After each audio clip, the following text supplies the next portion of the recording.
बिस्मिल्लाहिर्रहमानिर्रहीम, अस्सलाम वालेकुम। Welcome back to Zian's world. उम्मीद करती हूँ आप सब लोग अपने घरों में खैरियत से होंगे और आप सबका रमज़ान बहुत अच्छा गुजरा होगा। तो आज के इस व्लॉग में मैं बनाने वाली हूँ सैंडविचेस और पकोड़े। तो मैंने इस व्लॉग को 2 पार्ट्स में डिवाइड किया है। वीडियो को शुरू करने से पहले मेरे चैनल को सब्सक्राइब नहीं किया तो प्लीज़ अभी कीजिए। 1 कप बेसन को हम स्ट्रेनर की मदद से सबसे पहले छान लेंगे, ठीक है। इसको छान कर फाइन पाउडर बना लेंगे, इसके सारे लम्स खत्म कर देंगे।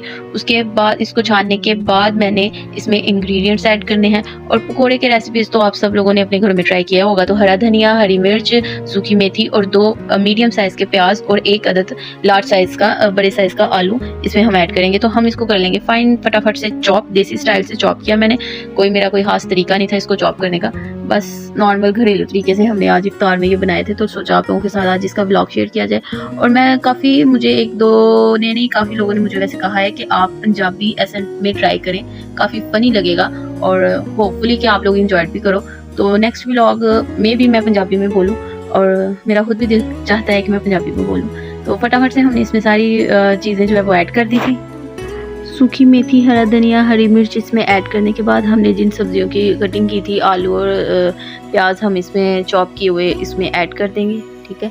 और थोड़ी सी मैंने साइड पे रख लिए थे क्योंकि मैंने सैंडविचेस में प्याज डालने थे और वो मैंने 2 पार्ट्स में डिवाइड किया है इस व्लॉग को। वो आपको उसमें मिल जाएगा 2 सेकंड व्लॉग में। और इसमें 1 टीस्पून आपने ऐड करना है सूखा धनिया, पिसा हुआ सूखा धनिया मैंने यहाँ पे ऐड किया है। 1 टीस्पून हमने इसमें सुर्ख मिर्च का पाउडर ऐड किया है और 2 पिंचेस के करीब मैं इसमें हरा मिर्च ऐड करूँगी।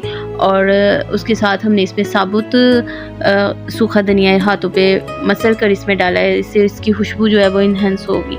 और ये मैंने आपको बताया 2 पिंचेस के करीब हम हरा मिर्च डालेंगे इसमें, ठीक है। बाद में वॉइस ओवर करना होता है तो थोड़ा सा डिफ़िकल्ट होता है मेरे लिए। अब हम इसमें 1 टीस्पून के करीब ही अजवाइन डालेंगे क्योंकि इसकी जो खुशबू पकोड़े फ्राई करने में और इसका जो टेस्ट है ना, वो आप कभी नहीं भूलेंगे। ये मेरे कहने पर एक दफ़ा आप ट्राई कीजिएगा, होपफुली कि आप लोग भी ट्राई किया हो, आप लोग भी डालते हो। लेकिन मैं अजवाइन के बगैर पकोड़े या चिप्स नहीं बनाती, मुझे बहुत टेस्ट आता है इसका।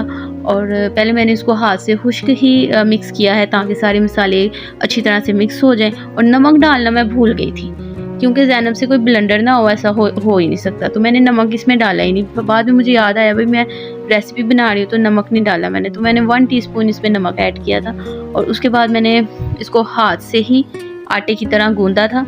आप स्पैचुला यूज़ कर सकते हैं, स्पून यूज़ कर सकते हैं, वो आपकी चॉइस है। पर मुझे हाथों से गूंदना अच्छा लगा था, मेरी सेटिस्फेक्शन इसी में थी क्योंकि मैं चाहती थी कि सारे मसाला जात बिल्कुल एक दूसरे में रच जाएँ, घुल मिल जाएँ, ठीक है। तो इसलिए मैंने अपने हाथों का इस्तेमाल किया था।